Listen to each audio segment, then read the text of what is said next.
In this guide, I'm going to show you how to fix system UI error on Android phone. This is Aiden from JustBoz, and before we get into this guide, make sure to like the video and subscribe to the channel with all notifications on. It really does help with the channel and it lets us know that you want more content like this, so we greatly appreciate it. If at any point throughout this guide you did have any questions, just ask them down in the comment section below and we can help you out further. I'm going to be doing my best to reply to every single comment down there.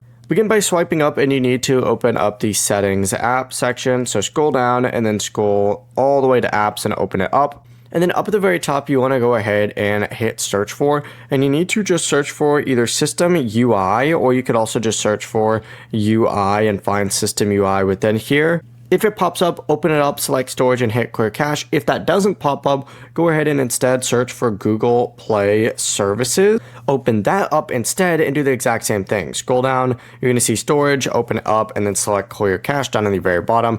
Then try it again. If you're still getting the error, go ahead and return in this section and hit clear data instead, followed by clear all data to confirm. And then if that still doesn't work, go ahead and restart your phone by holding the power button and then tapping restart. Sometimes you do have to hold the power button and the volume down button depending on your device. But that's the full process. It's as simple as that. Before you do leave, make sure to like the video and subscribe to the channel with all notifications on. It really does help with the channel and it lets us know that you want more content like this. We'd greatly appreciate it. And if at any point throughout this guide you did have any questions, just ask them down in the comment section below and we can help you out further. I'm going to be doing my best to reply to every single comment down there. Peace.